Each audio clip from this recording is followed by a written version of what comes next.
Good evening, family. Welcome to another edition of Thorough Black Talk with your sister Keisha, your brother Tad, and your brother Ashe SJ. Will be joining us very, very shortly. It is great to be back with each and every one of you. We missed you while we were away. Um, I hope that you all took some time to enjoy your families and friends. Get in touch with yourselves. Um, and you know, I know some people have New Year's resolutions, but I pretty much don't believe in that. Just be the best of who you can be for yourselves and the people around you. It is very, very important that you do that in this critical time. But we were off for 2 weeks. I know my brother Ashe was over on the West Coast. Brother Tad had some other things to take care of, and then I started a new semester of school. So yes, and I passed the last semester. Can't play with me with this law game for real.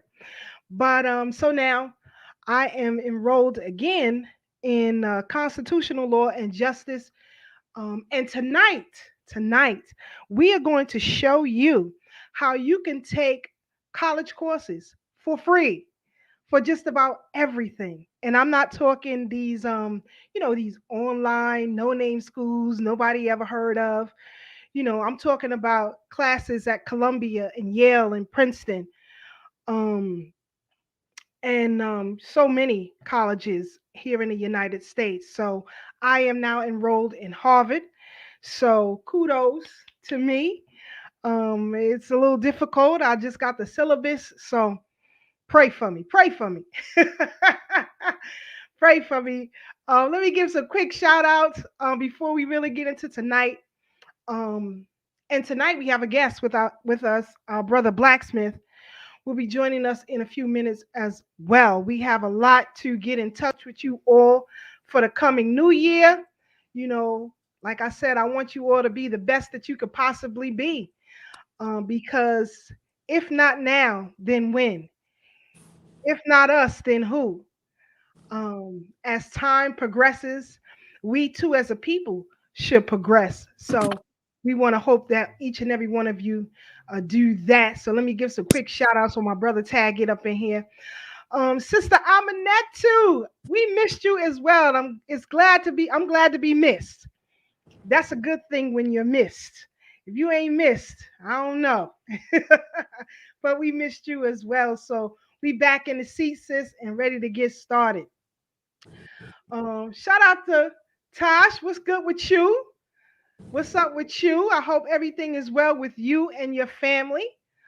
Abibi for Hodier, Sister Farnessa. Yes, it is. It's time to ride. We got a lot to discuss. You had the verdict for the Ghislaine Maxwell case. We got to get into that because excuse me. It seems that mainstream media negated the story of her family. But we're gonna get into all of that. We're gonna find out why. We're gonna get into all of that as well. Yes, shout out to you too, sis. Yes, I'm glad you are interested. I'm going to show you, well, we're going to show you how you can take thousands, and I mean thousands of college courses for absolutely free. You can become certified. I am now certified in media law. So you can get all kinds of things. We're going to go into it later. And also, we are going to show you how you can take advantage of these government asset auctions, if you will. A lot of merchandise for free. You won't believe the stuff that you find. But we'll get into all of that later because it's time to give back to the people. Thank you, sis. It was a very difficult semester, just getting my footing, back into the swing of things with taking media law. And so now that I have mastered that, I decided to take a course in justice and another in constitutional law. And if all goes well, then, I'll be certified in that too. Thank you, Sister Amina, too. I appreciate you. Appreciate you. Hotep, Sister Pat, Happy New Year to you as well. I hope that, we reflected, or that you all reflected on the past year and just on your lives in general. Where do you want to go? Where do you want to see our people? What is the next step? So we definitely going to do that. So as my brother Tad work out the kinks in the back, Oh no, I I'm want here. I'm here. are I'm you just gonna get on camera yet. okay? Good, good, good. All right. So I just wanted to, before we get started, I want to personally thank each and every one of you who come on every week and chop it up with us. We learn from you as you learn from us. We truly, truly appreciate you. We are growing in different platforms, whether it's Facebook, Twitch, or on YouTube. And so that propels us to the next step, which is podcasting. So thank you, thank you, thank you to all of you who contribute to the program. Brother Torre and his family contributes monthly. So we definitely appreciate that.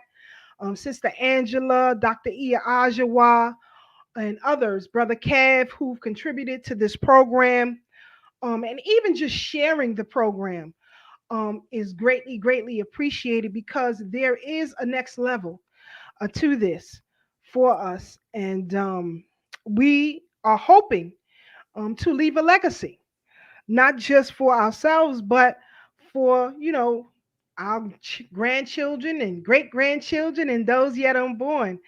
We want the world to be able to see, when we are no longer here, um, that we came together across the globe, not just here in the United States. Like I said, especially our Facebook numbers continue to grow. Shout out to our family over in Nigeria, in Senegal, in Ghana, in Mali, in the UK. Shout out to the UK, who show us so much love and appreciation, to our brothers and sisters in Japan, our brothers and sisters in Korea and in Russia, actually, who watch us and show us much, much love and appreciation. Because in this critical time, independent Black media is now more relevant than any time before. We've always had independent Black media in print, and in video for many, many years, over a century, believe it or not. Um, as we continue our fight for freedom, for reparations, and anything else, um, I am hopeful that we will attain everything that we must. And it takes the village to teach what you know to who you know, because so many times we get messages and emails and the likes about information that the people have gained through this medium, the freeness of this medium, because it's just not us chopping it up with you, but we want to learn from you as well. So in saying that, in a few minutes I'm going to drop the link in the chat. If you want to come on live, you are welcome to do so. um so yeah. So brother Tad, how you feeling? What's good with you? Oh man, I'm feeling blessed. I'm feeling blessed. Tomorrow's the Earth Day, so I'm just taking it light, breathing easy. You know, enjoying life for what it's worth and what it is. Doing what you suggested. Just reflecting on life. That's something that I always like to do for my Earth Day. Is just sit back, reflect where I'm at, where I've been, and where I want to go. So, the family is growing because sure enough, tomorrow's my Earth Day. Monday is my grandson's Earth Day. I got a lot of little people now, and a couple of their birthdays is around mine. So it's a beautiful thing. Life is That's good. what's up. You in good company. You in good company the month Oh of yeah, January. yeah. We have so many greats, and we're going to talk about some of them tonight, but you're in good company. You're in the month with Dr. Khalid Abdul Muhammad. Ashe, You're in here with Dr. John Henrik Clarke, who Ashe. we're going to discuss a little bit tonight of what he meant to us. but you know, you got Leo Lamatics, you got I so said, many in this month.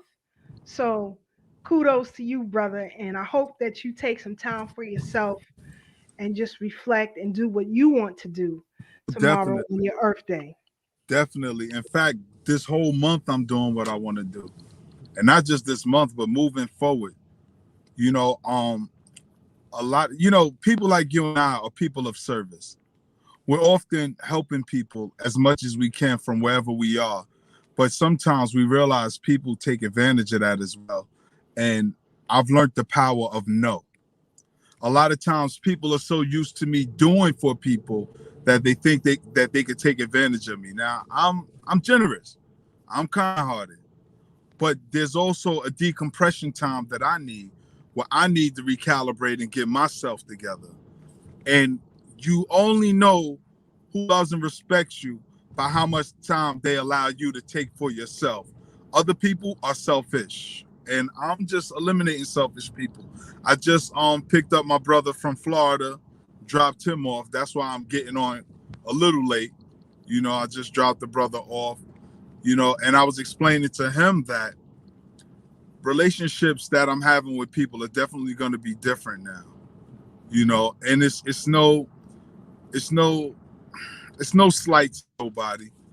However, I definitely have to start putting me first, because as well as serving in the community, we still have to serve our families. And at this stage in the game, my family is growing, so that's more and more people that I have to prioritize and put them ahead of other people that may have had a good spot with me. So right now, as I reflect on the new year, reflect on my Earth Day, and how fortunate I am, I'm also putting people in their proper place. Whether they, you know, whether they agree or not is a little consequence to me, because it's all about my mental health and prioritizing. And I suggest people do the same. It's no love lost, but sometimes people will take advantage of us. People will try to have us do the thing that they think we should be doing, as opposed to us sticking to our goals that we already have etched out for us. I was talking with Little Tad earlier today, and we were reflecting on where we were last year and where we are today. And we've accomplished a lot of goals that we set out to do. And it's just amazing, because long as you take those little steps, you'll get closer to your goal. Sometimes people miss the mark because they think about these grand steps and don't think that it can be done. So we're definitely talking about the goals for this year. And this is something that we do every year during Kwanzaa. When we light the candles, we always talk about reflection of the previous year and what do we want for the new year. And I was just talking to him. We were just having a conversation on, look at what we've done. Look at how the year have flown by. We lost a lot of people now, because my mother and my cousin was two of the biggest impacts. But we've also lost in-laws and uncles, and you know, just a lot of people have transitioned, you know. And while we're still here, that's the blessing in ourselves. Someone just told me, don't just say happy new year, say happy new day, because every day that we get to face is another blessing. You know, and people always remind me it's always better days ahead, because sometimes I forget, you know. But I really believe that mantra. I'm truly optimistic about life, because what these past 2 years have done was beat people down into a position of depression and anxiety. You know, we were told in the beginning, you get one jab, you'll be fine. Then they said double up. Now they're at boosters, and now they're saying you may get a booster every 5 to 6 months. This takes a toll on people's mental health, because people who have took 2 jabs now don't feel like they're fully clear because of what the media tells people. And I want people to really start thinking for themselves. Don't just do the group think. I mean, here at Thorough Black Talk, we're here to give you the information, but we're not telling you what to think. We want you to think for yourself. Because when it comes a point in time when we no longer could be on the air, or we're no longer here, period, we still want you to be able to make critical decisions. Don't say, well, what Sister Keisha do? What would Brother Tad do? What would Brother Ashe do? What would they say? I wish they were here. No, we're here giving you information so that you can be equipped to be a critical thinker for yourself and what's best for you and your family moving forward. You know what I mean? Because I see a lot of not enough independent thinking and a lot of group think goes on. People don't have their own thoughts. So things that we've been telling people for the longest, people are now seeing come to fruition. But we've been right about a lot of stuff for a long time because we've been studying for so many years. So I'm not beyond the point of studying, but I'm tired of talking to certain people about certain things. We gotta, as the gods say, let your knowledge be born. We gotta show and prove. And that's what we're gonna do in terms of thorough Black talk. And we suggest other people do the same, Write out your goals. What do you expect from your goals? How do you plan on accomplishing them? Because I tell you, sis, as tough as it's been losing my mother and other aspects, it has been a pretty good year. And that's all I'm going to say to that right there. That's what's up, bro. And I want people to not just, listen, but, heed, what he's saying. It's a lot going on. It was a lot taking media law, and maintaining an income for myself and, doing things for my family. Last year, we lost 16 relatives. Just Tuesday, we lost another one. So now I'll be headed down to Philly again for the homegoing service of another relative who I'm not going to get into tonight, but I know that my family watches. So everybody keep your head up and stay strong because, Wendy wouldn't want us doing anything but that. So, again, and then taking off, the 2 weeks that we were off, I like to take the last week of the year. My husband and I, we celebrate our anniversary. Um, and I like to cut things off. And I say that all the time, but it seems people don't respect my time, Brother Tad. And as you said, we got to put people in their proper places. Um, he is a phenomenal husband. He allows me to give myself to you all. But when it comes to that last week or in the first week of the new year, um, he has me to himself. But people kept calling me, texting me, asking me questions, and then, I'm trying to sign up for these new courses, um, and get myself situated for that. And at one point, I just stopped answering the phone because this is ridiculous.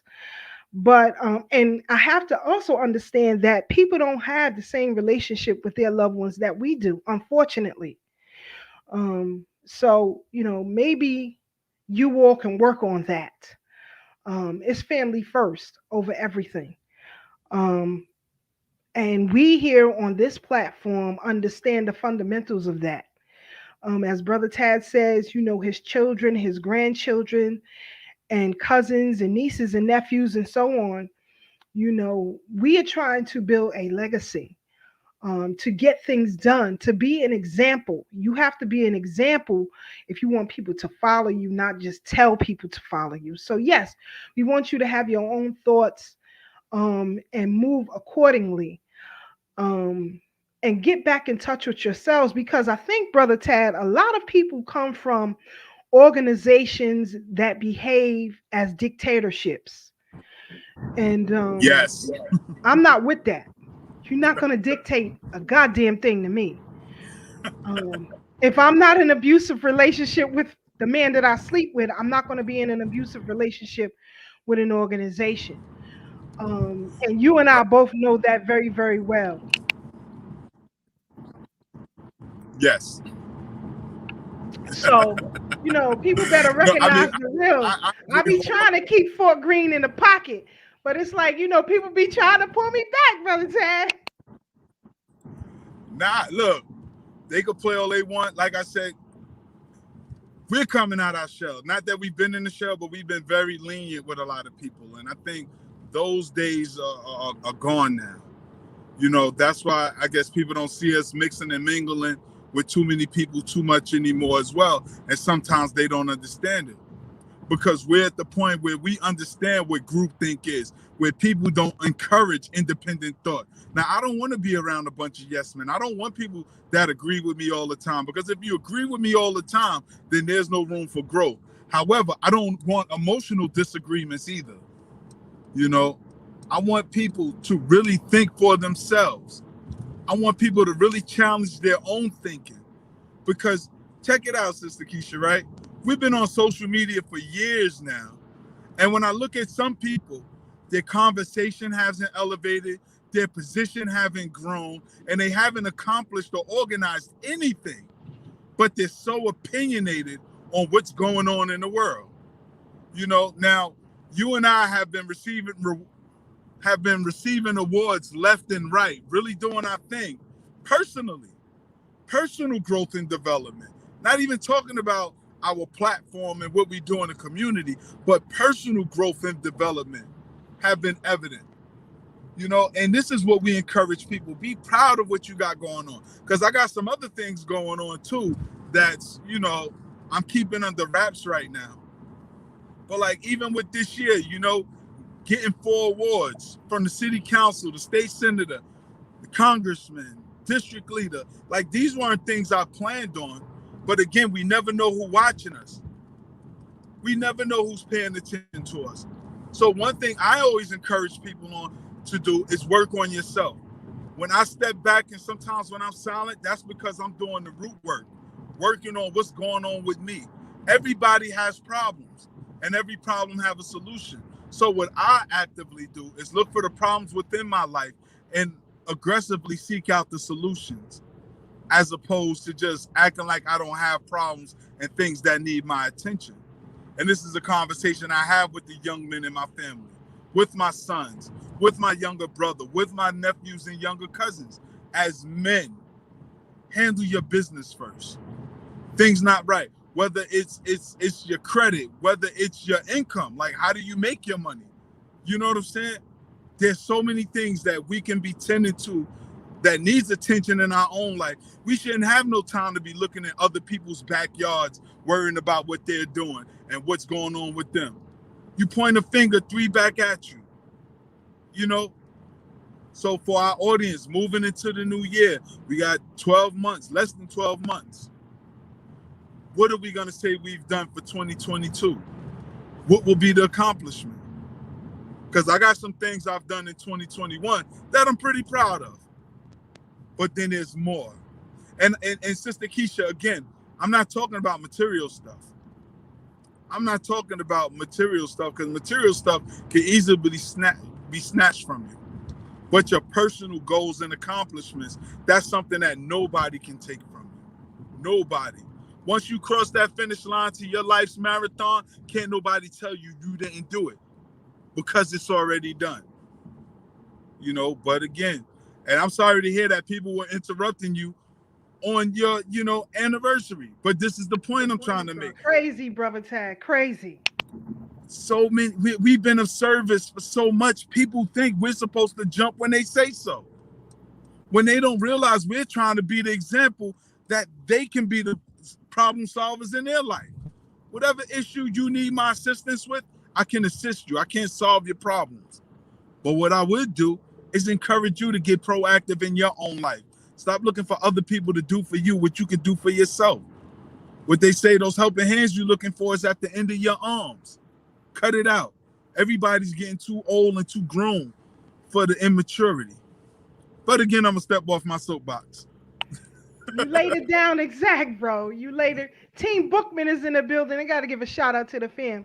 Team Bookman is in the building. Shout out to my cousin. But yeah, so just family, take in consideration your own life, your own purpose. And again, tonight, sorry to hear that, Sister Marie. I did see your post.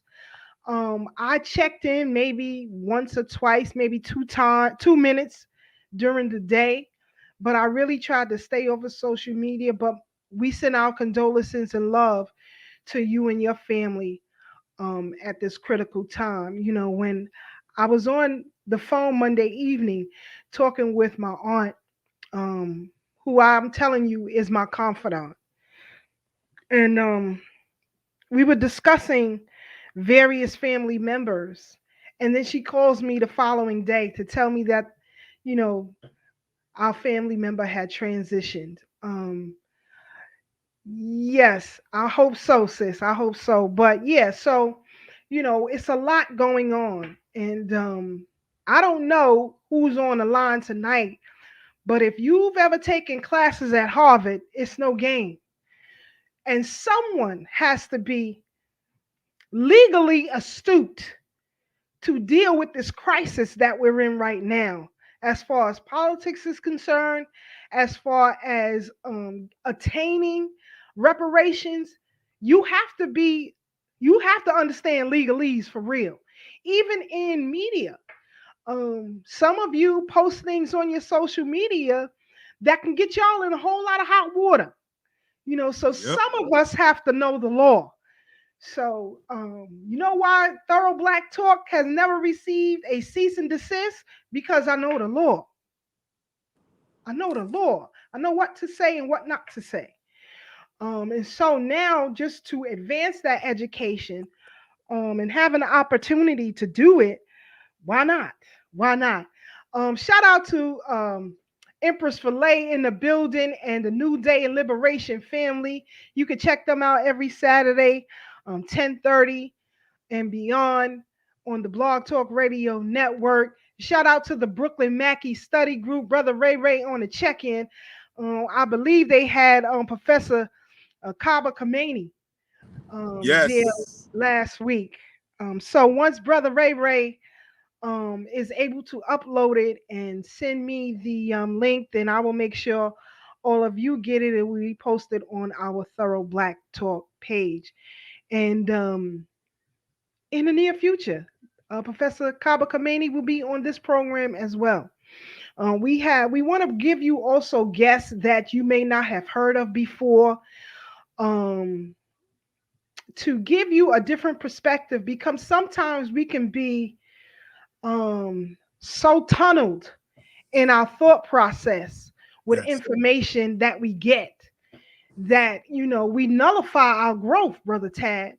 Yes. So this is why we're going to keep coming in here giving you information that'll help you better yourselves, um, and also introduce you to audiences or to profiles that you may not be familiar with. um, I'm going to get our brother John Stray on here as well, because in this time where you have a lot of insanity going on, I want our people, and particularly our sisters, to be able to protect themselves and having an outlet to learn how to do that. So we'll have Brother John Stray and the crew come in. We got our young lion, our young baby brother, Ashe SJ, back with us. He was on the West Coast for a while. Happy New Year to you, King. What's good with you? Peace, peace, peace. What's the word, family? Thorough Black Talk. Yo, Peace. good to be back in the building. Yeah, man. New year, new energy, big vibes. We ain't doing the same thing. I mean, I know a lot of people say, oh, it's not a new year. It depends on what you subscribe to. Some people say, extra conscious people say, oh, this ain't a new year. The new year starts in the spring. I mean, I get that. I definitely get that as well, because in the spring, that's when the flowers and the crops and everything start growing again. So that is like a new year as far as nature goes. You know what I'm saying? And your boy, the king, was born in spring. So that's already a new year. But I would say the new year really is when your birthday hit. That's your new year. You know what I'm saying? That's why I would go that far and say that's your new year. But, we living in this paradigm with time is an illusion, is created. You know what I'm saying? So in a sense of like measurement, this is a new year when it comes to the calendar year. So I mean, we're gonna still acknowledge that. And it's always a good time to set goals. You know what I'm saying? It's always a good time to set goals. You ain't gotta wait to the new year or whatever they say, the new season and spring or New Year's Eve. You ain't gotta wait for none of that to set goals. You know what I'm saying? But if you do set goals only once a year, then New Year's Eve, New Year's Day is a good time to do that. You know, we know January 1st, that's a very spiritual date when it comes to all kind of history when dealing with Black people, you know. So I know we're going to talk about that tonight as well. A lot of things, powerful things happen on January 1st. And then also for some of the people that actually subscribe to it, celebrate Kwanzaa. You know what I'm saying? So either way you put it, whether it's a new year or not, you subscribe to that. It's a very spiritual, very powerful date, an opportunity for you to set some goals, for lack of a better word. I know some people say resolution, you know what I'm saying? Your New Year's resolution. I really don't care. You know what I'm saying? I ain't too conscious to say this or that. I don't say this, I don't say that. Whatever you deal with, you know what I'm saying? That's going to make you a better person, you know, make you set some goals, make you reflect on the way you were, your ways from back in the days and how you want to be better. Whatever you call that, Ashe is all down for that. You know what I'm saying? So, you know, with that being said, I definitely set some goals for myself. You know, one of my goals, and this is a goal, y'all could take this from me and piggyback and use the same goal. It's a very simple, easy goal, but one of my goals that I set for myself, or resolution, whatever you want to call it, is simply to just pick up the phone and call my friends more often. You know what I'm saying? Support my friends more often, because I support them, but to actually support, to make them feel supported in the way that they want to, you know, that they receive it is different. A lot of us, we give support or show love in ways that, you know, we want to receive it, but that might not resonate with the people that you're dealing with. You know what I'm saying? A lot of us growing up, especially West Indian and African people, you know what I'm saying, grew up dealing with parents that never show love, especially if you had a father in your life, you know, never show emotion or nothing like that. That don't mean they don't love you, but, you know, that's how they operate. So this is my point. It's like, we got to analyze some of the things that we doing and realize that every way that we treat people, that might not resonate with them. You know what I'm saying? So you got to meet people where they are, show people respect, show them the love, you know what I'm saying, as long as they reciprocating it. And that's how we're going to grow powerful relationships. And that's a key point when it comes to nation building. You can't have a nation and build a nation with people that you don't even get along with, people that you don't like. You know what I'm saying? So a goal that I set for myself is to make sure that my people that I operate with feel my appreciation and my support in a way that resonates with them. And one little thing that I said I'm going to do is just pick up the phone and call more. A lot of us, especially my generation and the younger generation behind me, all they do is text message, send a text, yo, you all right, you good, blah, blah, blah. But picking up the phone and actually calling and hearing that person's voice and having a conversation is something totally different. I feel like when you text Keisha and Tad, like you getting the highlights. They just gonna tell you like the big points of the day or whatever. But when you talking to somebody and you feel that energy and you see like what's going on with them, it's a lot of things that you can miss that you don't get in a text message. Or they might text you something and you might take that a different way and it wasn't even meant that way. You know, so just to straighten things and be 100% clear, it's always good to pick up the phone, get old school, have conversations. A lot of us, we don't even know how to talk. We don't even know how to have conversations with each other. You go to the dinner table, you feel uncomfortable sitting and eating dinner with brothers and sisters. You know what I'm saying? You might be at the dinner table eating dinner with 5 people or maybe even just one other person, and you pick up your phone while you eating, you on Instagram, like y'all not even eating together. You know what I'm saying? Because we done forgot how to even talk to each other. You know, how are you doing? How you feeling? How was your day? What's going on with you? Like, these are fundamental things, values, and principles that we got so far away from. So just a little, you know, tip.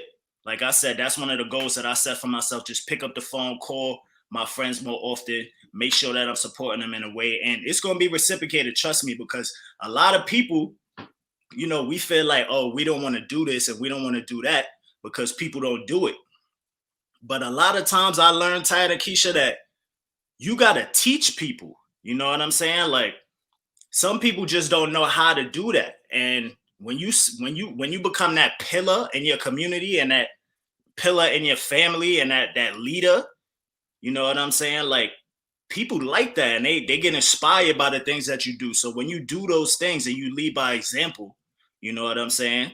It'll catch on like wildfire, you know, and then you start to get people that are reciprocated. A lot of us, we feel like we don't even have friends. The only friends we got is online, social media, fake friends. You know what I'm saying? And the 1 or 2 friends that you got, you only speak to them once a week on Instagram, Facebook, text message, things like that.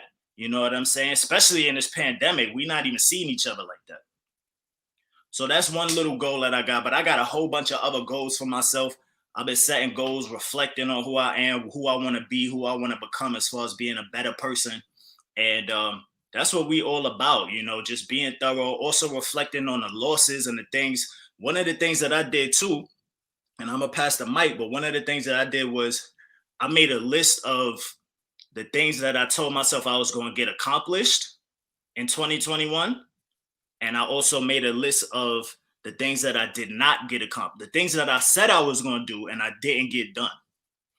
So I made a list of the things that I got done and the things that I said I was going to do and I didn't get done. You know what I'm saying? When you have clear goals like that, or you can actually see, it allows you to set new goals and be practical about it.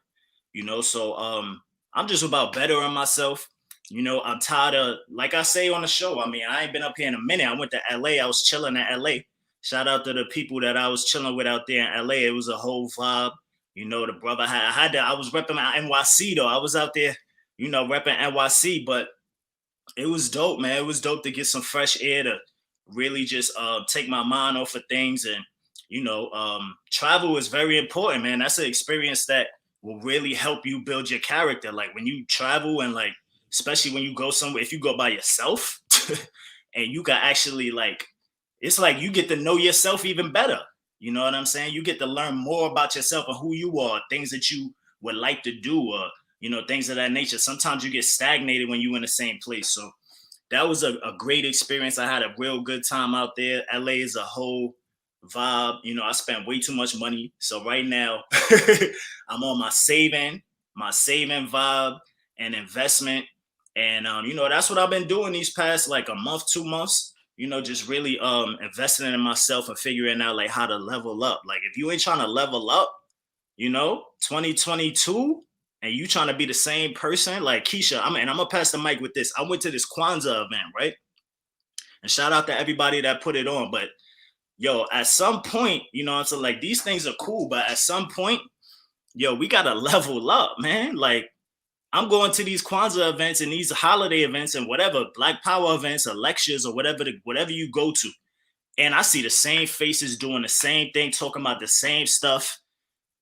You know what I'm saying? All they doing, the only thing that changed is they got older and they probably not even as healthy as they was before, but they talking the same thing. Oh, you know, Dr. John Henrik Clarke said, yeah, you could drop all the names. You know what I'm saying? But let's talk about bettering yourself, bettering your character, bettering your finances, bettering your mental health, you know, your spirituality. You know what I'm saying? It's time to really level up, man. And, you know, you got to have people around you that's going to hold you accountable. That's why I'm really trying to show my friends love and support in a way that resonate with them. Because I got some people that's going to hold me accountable. Like a friend of mine is pushing me to do a new venture. And I'm sitting here like thinking like, yo, that's dope. I would love to do that. But like, nah, I don't know. It ain't really for me. He like, yo, he texted me like, yo, you situated that yet, bro? When you going to do that? What's good? You know what I'm saying? So you got to have people in your circle that'll hold you accountable when it comes to leveling up. You know what I'm saying? And do right by them. You know, this is 2022. Let's get right. I want everybody that's watching right now to have abundance. I want everybody to have, for lack of a better word, blessings. I like to say gifts. You know what I'm saying? Because if the true etymology of the word blessing, I think they said that means like to be covered in blood or something like that. So I don't really like using that, but I hope everybody gets gifts and the fruits of their labor and abundance for this year. You know what I'm saying? Let's level up. Let's hold ourselves accountable. Let's hold up our family and our friends accountable. You know what I'm saying? And let's be happy, family. That's what Black Power is, right? Like, I'm an Aries. My thing is like freedom.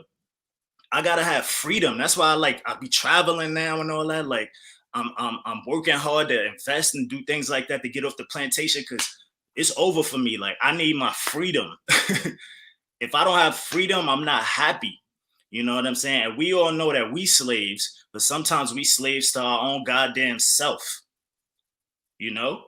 Because we want to continue doing the same thing. We want to level up. I mean, we don't want to level up because we in a comfort zone. We only do the things that we comfortable with. You know what I'm saying? Let's break that. Let's challenge ourselves this year. 2022, family, abundance. Let's manifest. And I ain't talking about no mystical, magical, nothing. I'm talking about practical, real stuff. You know your brother Ashe SJ. So when you see me leveling up, trust me, family. I'm telling y'all from today, like, I want y'all to level up with me, right along with me, family. You know what I'm saying? Because Thorough Black Talk, we ain't trying to be no platform where we just up here talking, and you don't see no action. You know what I'm saying? You don't see no growth from us. You know what I'm saying? Like, trust me, we got to put in this work, family. Fight and get your finances right, get your mental health right, get your health, physical health, and your spirituality and your character right, family. Because this about to be a new. It's something. It's a lot going on, Keisha and Tad. It's a lot going on. They're trying to trap us right now. You know what I'm saying? So we ain't got no choice either to level up or you're gonna get left back. For real. Facts, my brother. And again, That's a it's good fact. to see you. And it's funny you said that about texting.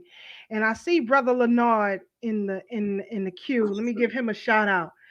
As I said, I was trying to take some time um just for my husband and myself.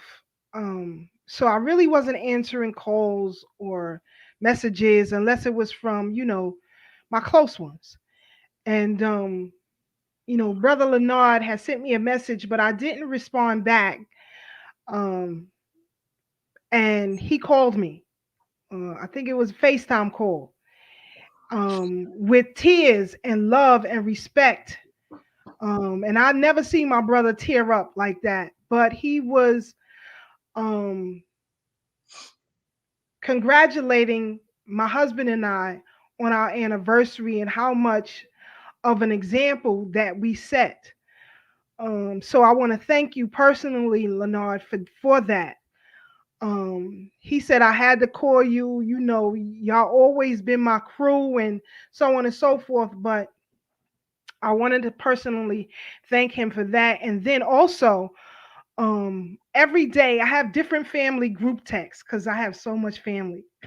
So I have different family group texts, right? So my aunts and my older cousins, we text each other every day, good morning or what have you. And I had got on the phone with my aunt, um, and she gave me some family history. I'm not going to reveal it here, but I did notify my brother Tad and my brother Ashe. And it was a powerful moment for me to know the role that my family played in such a revolutionary act. But at a later time, at a later date, then maybe I will discuss it. But when I got that news and that information, I was like, why you would never tell me that? And she was like, I've been meaning to tell you that, and so on and so on. But again, it took that phone call from she and I. And again, we were on the phone for over 2 hours, and I was just soaking up this family history like crazy. But anyway, as my brother Ashe said, do what you must. Do what you have to level yourselves up. And again, tonight we're going to show you, you know, to sit in a lecture hall, well, video at Harvard University, with all of these young minds. And as Brother Tad said, we are in a lecture where you have to argue a point of law, and you have to have that reserve, if you will, when you are arguing a point. You cannot take it personal. Some of the things that was said in the class, I'm like, is these mofos crazy? You know what I'm saying? But I kept that to myself, argued the point, and won the argument. So you have to have that reserve within you, and that comes from a greater sense of self. When you know what you know and do what you do, can't nobody take you off your square. So if you have a direct goal in life, don't let anybody take you off of your square. Here I am in my 50s, and now I'm taking classes at Harvard. You understand? Brother Tad, Brother Ashe, grown men, things that they could have done in their youth, they doing it now. They doing it now. And believe it or not, become an example for those around them. Believe it or not, become an example. And that's where it starts. It starts with you and then your family, then the community. And so, as Brother Taz says, you better respect our time. You better respect our space. Because a lot of y'all gonna get some answers you may not like. I learned from my brother Tad to be a little bit more patient. But I'm going to give you that smoke if you aggravate my nerves. And again, we put the link in the chat for all of you. If you want to come on live with us tonight, excuse me, the link is in the chat. It's on Facebook. It is on Instagram. It is on Twitch. And it is on YouTube. So just copy and paste the link to your Google browser. And then we will try to pull some of you in. We have our guest with us, Brother Blak Smith. We're gonna bring him in. What's up, brother? How you doing? Blak Smith, what's good with you? Happy New Year. What's Happy good? New Year. Happy New Year. Thanksgiving and whatever, December 12th. I don't hear about them no more. Where they at? They still around or what? December 12th movement. They still around. They still around? Still around. Yeah. Hey, peace, y'all. Happy New Year. Much love to the chat. Much love to everybody out there. Much love to Thorough Black Talk. I'm back again. First thing smoking 2022. What up? What it do? Well, first we gotta give some love and respect to the Grand Master Dr. John Henrik Clarke. Oh, of course. We were off. His Earth Day was January 1st. Dr. Ben was the 31st. Right. So he being born in 1915, I believe, in Alabama. And I believe he married 2-3 times. I knew his wife, Sybil Clarke. She was a heavy contributor to the United African Movement. They were members of the UAM as well. And so I remember as a teenager going to the Slave Theater and seeing Dr. Clarke there, Dr. Ben there. So we have been blessed, the four of us, to be able to sit and hear these great scholars, where a lot of our viewers have never had the opportunity to do so. Mm-hmm. So, we just gonna go around. What has Dr. Clarke's teachings and his presence done for you in your life? So we'll start off with our guest, Brother Blak Smith, if you will. Give us a synopsis of your feeling of Dr. John Henrik Clarke. Wow. The first time I saw Dr. John Henrik Clarke speak, he was already blind. This was in Harlem. At the time, Keisha, you may be familiar with it. There was like a room inside of the Apollo Theater. That was a theater like separate from the main stage for like smaller venues and stuff like that. And Dr. Clarke spoke there, and it was free. I caught it on the humble. I was just walking down 125th Street. Somebody said, "Yo, Dr. Clarke speaking over there." I'm like, "Word?" And I went in there, and he just started speaking. And it's the first time I ever heard him spoke. I heard of him. I never read his books or saw any lectures of him, but I heard of him, and I had to go. So I was like, and I had something else to do, but I'm like, nah, I'm squashing that. I'm going to this. So I went to that, and I just saw him on stage. And because I'm fiery when I speak, and I love fiery. I love Brother Dawood. I love shout out to Brother Dawood. Right, Brother Dawood, man. I don't hear enough about him anymore either. But anyway, the point I'm making is that, I just saw him on the stage, and he was so soft-spoken. But it was like he had my heart in his hand, like, and he was just soothing it, like, yo, I'm gonna give you this knowledge, blah, blah, this, blah. So simple, but so eloquent. And the crazy part about it was Mike Tyson was there. and nobody was really, you know, like, yeah, all right, yeah, Dr. Clarke, come on, keep on with that. You ain't got to tell us here. We already saw him. You know what I'm saying? So, you know, going a little off topic, but you know, that was the first time. And the small part I could say about his life, I went to his wake. I was living in Harlem at the time. I forget the name of the place, on 140th and St. Nick. And they was carrying his casket out. I just went to the wake. I didn't go to the burial. And when I was leaving, you know, I was so sad, so I hesitated, paused at the staircase, at the top of the staircase, and all the guys bringing him out in the coffin, carrying it, were older, all of them, you know, maybe his age or just under. And one of them almost dropped the casket, and I just picked it up so it wouldn't fall. And that was my part I played in his life on his way out. So I'm going to give the floor up, because I could talk about Dr. Clarke for 2 hours. That's what's up. Brother Tad, your thoughts on Dr. John Henrik Clarke? Is he there? I don't even see. Yeah, I'm right here. Oh, okay, yeah. My bad, bro. Now, pace, pace. Now, my thoughts on Dr. Clarke. Dr. Clarke showed us what it is to be not just African, but your authentic self. Mm-hmm. I think a lot of times in our pursuit of our African identity, we forget to be who we naturally are. Hold on, let me turn on this light if you can see me. I often ask people, you know, what was Dr. Clarke's African name? You know, because I know he had one, but he didn't use it too much. How often did Dr. Clarke wear dashikis? He was known to be a swine eater. Did that make him any less African? And I mean, it sounds funny, right? Because a lot of times we look at people who use their English names as coons. We look at people who identify as Christians as coons. We look at people who eat pork as coons. We look at people who wear European ties as coons. But look at this picture of Dr. Clarke right now. He ate pork. He was a devout Christian. He called himself Dr. John Henrik Clarke, all three of his names.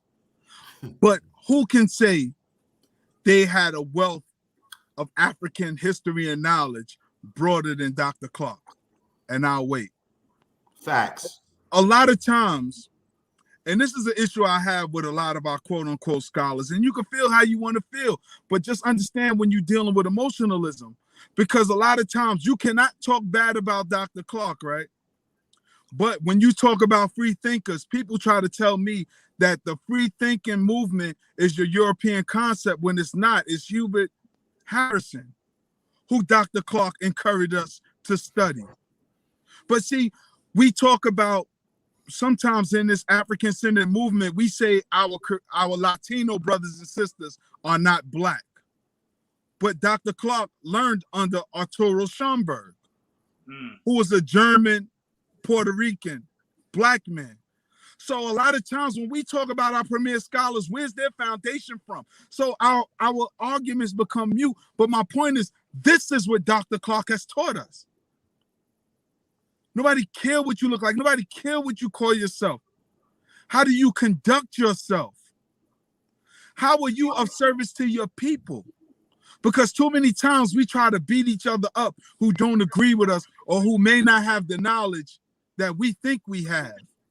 I've watched people literally try to beat another Black person down mentally because they haven't read a particular book.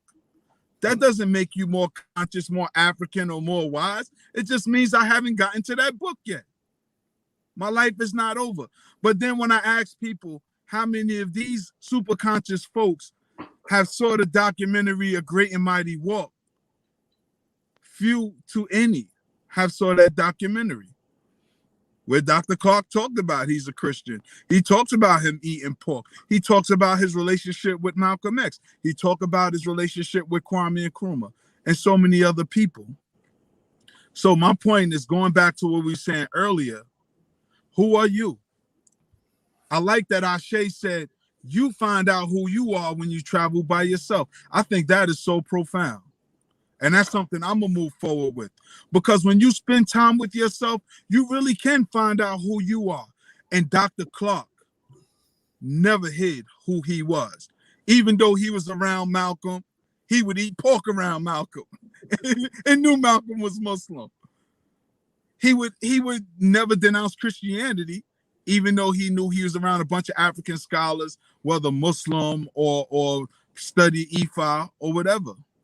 He wasn't ashamed to be who he is because he understood his mission and his purpose. How many of us understand our mission and purpose? And that's my takeaway from Dr. Clarke. He didn't act like he was some super African just to appease people around him. He did the work, he researched, and walked in his path. And that's why he's one of the most premier scholars we have. And in fact, in Ghana, I don't know if I post this on social media, but in the W.B. Du Bois Center, they have a huge picture of Dr. John Henrik Clarke in W.B. Du Bois' former office. It's a library that he has there. They have pictures of all of our scholars, but they have a huge one of Dr. John Henrik Clarke, because even on the continent, nobody negates Dr. John Henrik Clarke's contribution. But his contribution is valuable because he was authentic in who he is. I make no bones about my history or who I am. I'm proud to be who I am because I can't be nobody else. Everybody else is taken. So Tad constantly works on being the best Tad he can be. My name is not Abuba Dika. My name is not Mustafa Akbar. My name is Tad. Tad Cromwell. And I'm proud to be who I am. I have an extensive library. I've been to Africa back and forth many times. I've done the research. I've done the homework. I've done the study. I've walked the path of our ancestors to the last bath in Africa. I've been in several of the slave dungeons in Africa. I was in the jail cell that they held Queen Mother Yasantawa in. Wow. I've done my due diligence. I've spent my money to travel. I don't need a dashiki and all this other stuff. Though I like dashikis, don't get me wrong. However, it doesn't make me smarter than the next person. And I say that for the brothers and sisters who may think dressing the part makes you more down for the people. Where's your service? Where's your resume? I know Blak Smith has a resume. I know Ashe has a resume. I know Sister Keisha has a resume. Shoot, we've done work together. Educating our children, educating the community, spending our money to educate the children, not fleecing the community. And that's what Dr. Clarke talked about. That's what he represented. So if we want to honor Dr. Clarke, just be your most authentic self. Whether people agree with you or not is a little consequences. Just be true to your own self. And I'm going to step off my soapbox. Facts, facts. That's what's up, Brother Ashe. Yeah, man. We'd be remiss if we didn't mention the fact that this man is a true pioneer when it comes to Africana studies. You know what I'm saying? Teaching right here in Hunter College, right here in New York. You know, this man is one of the forefront leaders in Africana studies. You know, as Tad mentioned, he learned under Schomburg, so you already know what to expect when it comes to getting that history and that work. But this man was one of the men that crafted Africana studies here in NYC and all across the world, all over the nation. You know, Africana studies would not be the same way if it wasn't for this man. But, you know, for me, what I really like about Dr. John Henrik Clarke is he really is the epitome of standing on your square. You know, that's what Keisha say, right? That man right there, I don't know if anybody else I know stood on his square. I'm talking about this man was damn near persecuted at one point when he was dropping so much goddamn history. I think it was at the time of one of those debates. There was a lot of people, not all, but there was a lot of people that actually was hating on Dr. John Henrik Clarke. You know what I'm saying? And his stance and the things that he was saying, they didn't agree with it. Hey, Ashe, can I stop you 1 second real quick? Let me just add that you got to remember when some of our New York's greatest came up, a lot of them came up under Dr. Clarke. with the last prominent one being Wesley Snipes. I just wanted to put that in there because I know you're a little younger than us. You might not know that. No, I know that. I know that because Wesley I'm sorry. was the one who produced the movie anyway. Right, there you go. Okay, I'm sorry. Go ahead, brother. I'm listening. So yeah, but yeah, Dr. John Henry Clarke, he stood on his square, man. Like, even if you watch them debates, you could watch them right on YouTube. I think it was the one where he was debating the acidic Jew, Lefkowitz or something like that, and you could just see, the pain of a man that is so knowledgeable and so wise, and just really trying to, get the information out to our people. Even after times where people was hating on the things that he was saying and not really fully supporting them the way that we should support our ancestors. This man was still standing on his square, even when people was doubting. And what happened? Years after that, people turn around and say, Dr. John Henry Clarke was right. You know what I'm saying? So this is a man that not only when it comes to history and wisdom and things of that nature, but it just shows you his character. Like, he was doing this for so many years. He could have easily gave up. The man lost his his eyesight.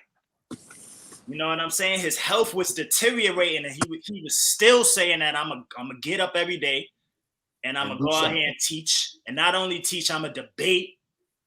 Well, you see right there, he said, I only debate my equals. So let me just say he was teaching instead of debating.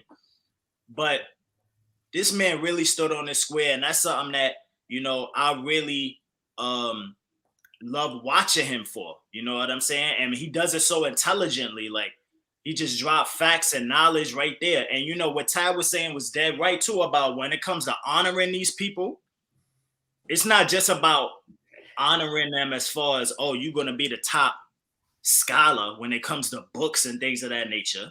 You know what I'm saying?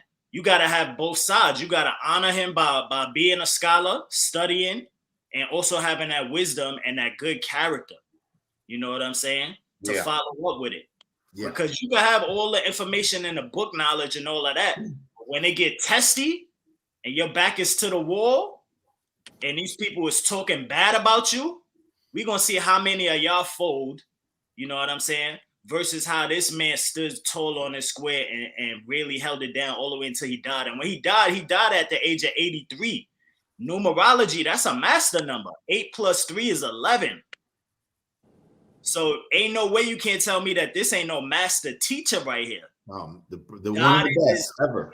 In his 11th year, 83. So this is a very powerful ancestor. Every time I do, most of the time when I do libations, and I'm not talking about my direct ancestors, this is one of the names that I always call. So please make sure y'all pour some water, some wine, whatever y'all got, to Dr. John Henry Clarke, and let's live upright in wisdom, in knowledge, information, and also good character to honor this man's name. But that's what I got out of him.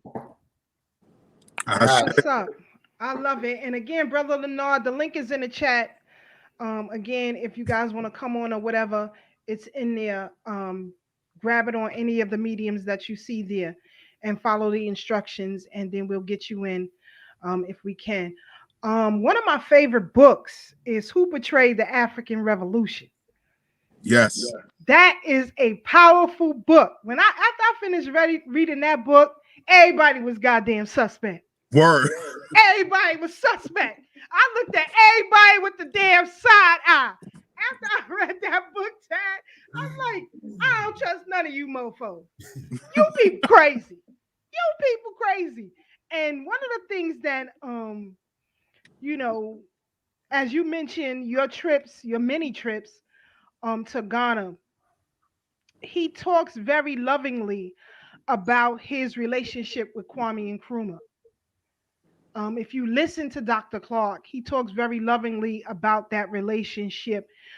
On a personal note, even in his transition, he made sure that a monthly contribution would go to the United African Movement. That was after he transitioned. So I know that a couple of years before he I believe one of his children had transitioned. Wow. And shout out to his family. Um, I think he had four children, four, if I'm not mistaken. Um, so again, He thank was you, Dr. Clarke. Say that again. he was a straight. He ain't hold no punches. Nothing. He ain't Nothing. hold no punches. You watch them debates. Yo, he ain't care if you like what he's saying or not. He telling you the truth straight up. You getting it straight like that. He was Getting that work. Yes. thorough. You know what I found funny? It wasn't really funny, but it's kind of funny. One of his earlier debates where Dr. Cornel West had the audacity to try to debate Right. Dr. Clarke. But at the end, of course, he had to concede and end up being a student. Because as opposed to debating, he started asking questions. Yeah. Him And and that's what he Skip should have did Gates. from the beginning. You should have just been taking notes, asking questions. Yeah. You know? Him and Skip the True Gates. Oh, yeah. Oh, Skip. He got him too. It's like, you look at the work and the dedication that Dr. Clarke put into his research just so that his people can have a better understanding of who they are. And now that he has transitioned, I think he transitioned in 98, if I'm not mistaken. Yeah. Something But, like Yeah. 98. but July in about the I 10th know it of was the July. summertime. Yeah. Yeah. I remember it was the summertime. And but to think of everything that this man has done today, millions and millions of our people watch his lectures on YouTube and any other streaming medium that people can get it on. But if you've never heard of Dr. John Henrik Clarke, we will implore you to, go to YouTube, if you will. Look at the many lectures that he's given, interviews that he's given, a parade of books that I can't even quote all of them. The one he did about Nat Turner. And I one think of the my favorite. audio, yes, I think The in the second audio book, crucifixion and Nat Turner. yes, there was a conversation between him, Brock Peters, the actor Brock Peters, and I think it was Ozzie Davis. If you can get that audio, I would employ all of you, please listen to that audio book. Sister Keisha, in fact, that was one of my favorite books. And I revisited that book right before the movie Django came out. Wow. And it fits so well. That's why I Wow. was called The Second Crucifixion and Nat Turner, because what he was talking about was William Steinman's version Yeah. of The Confession of Nat Turner, Where as he was a opposed to homo. Thomas Gray, right? And Thomas Gray's version of The Confessions of Nat Turner, and how they intentionally tried to keep the people confused. But not just that, because he even questioned the validity of Thomas Gray's version, because Thomas Gray was Nat Turner's lawyer.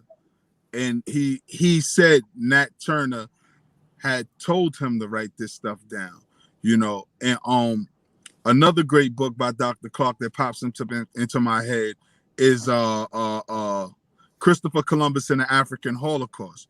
Of course, where he talks about how Columbus was lost and who really taught Columbus how to navigate, why he was one of the few Europeans that knew the earth was round when the rest of Europe thought it was flat. That's one book. But one of the most underrated books, Sister Keisha, Brother Blak Smith, Brother Ashe, that I seldom, if ever, hear people talk about is a book that he wrote with his best friend, Dr. Yosef Ben Yochanan, called New Dimensions in African History. I've yet to meet a lot of people that have read that book. Dr. Clarke and Dr. Ben wrote a book together. How powerful is that? That's like your favorite rappers collabing on a track. Biggie and That's Tupac. like, yeah, right? Like Biggie and Tupac, exactly. When they were still cool. Like Blacksmith, it's almost like when EPMD came out with the song Rampage and they had LL on it. How big was that? When that song came out, I was like, oh my God, EPMD and LL. I freaked the notes. Exactly. That was a big deal. That song was a big deal. So I say in our community, that book should be a big deal. And seldom do I really hear people talk about it and dissect it and critique it, But it's just powerful because Dr. Clarke did write so much. He spent a lot of his time reading and writing. And I encourage folks to do the same, even if it's just your personal journal, like Ashe was talking about earlier about writing your goals down. That's important. Write to yourself. As much as you read, you should write also. Express your thoughts, get them out, create your own memoir. So when you transition, your family will know who you are. That's very, very important. These are some of the things that we could take away from the life of Dr. John Henrik Clarke. And this is part of his legacy. Thorough Black Talk is part of his legacy. Just to keep our people educated, motivated, and inspired. Not for you to hear us talk, and then by the time the show's over, you feel defeated, beat down, and depressed. Nah, we want you to be optimistic and understand that we can and we are winning. Real quick, before I step off my soapbox, one of the questions I always ask when we talk about freedom and African liberation, I often ask people, what does that look like? Because for every generation and every particular group, it looks different. For our enslaved Africans, what did it look like? Just getting off the plantation. It looked like Reconstruction. But for the people during the Reconstruction era, what did it look like? It looked like equal opportunities and be able to go wherever we wanted to. For the Civil Rights Movement, it looked different. For people fighting against police brutality, it looks different. Yeah. So what does freedom really looks like? So in order to obtain that freedom, first of all, we really have to identify it. Because when I was in those dungeons in Africa, I thought about our ancestors and how they begged the Creator and pray that their kids and grandkids and great-grandkids don't go through this. And we don't have to go through that. Nobody could keep us against our own will. Can all of us on this panel, can you imagine a Yorugu coming up to you, trying to put their hands on you, making you do something? They're going to get met with real resistance. They're going to get busted in the mouth. We're not even going to think twice about it. But think about the generations prior. And I'm not saying that we didn't fight against, but as a collective, we wasn't always as ready to resist. There were some that did and some that didn't. And I say we come in the spirit of those that resisted. And we have to keep it up. And we have to identify what tools are being used to keep us oppressed and confused. Because it's not so much as the physical change as it is the mental change. So we have to be vigilant and being critical thinkers and keeping our third eye open on what tricks and tactics are they using to keep our people confused, to lower our defenses so that we don't resist. So I'm gonna step off my soapbox with that one. Just be mindful. That's what's up. And I want to give a shout out to Brother Hassan for sending me this oversized hoodie. We will have him hopefully later on in the year on a broadcast. He has a spot here in Brooklyn, and I got some other stuff he wants me to try on and pick up. So he sees that I ride bikes all the time. So he gave me this neon green. I said, I got a fedora. Neon green, I'm gonna rock that. So thank you, Brother Hassan, for sending me, giving me that. But also on January 1st. Now, it has been said January 1st is a significant day in our history. When our people were enslaved on plantations, January 1st was very worrisome for them. They dreaded this day. It was a day where they could be hired out to other plantations. They can be separated from their families, sold off, and if so hot being hired out for however long, they never knew. And so that's another way our families got divided. So January 1st, for our enslaved ancestors was known as Heartbreak Day, a day of tears. So I would employ some of you to research that history for yourselves, to get a better understanding of who you are, in life.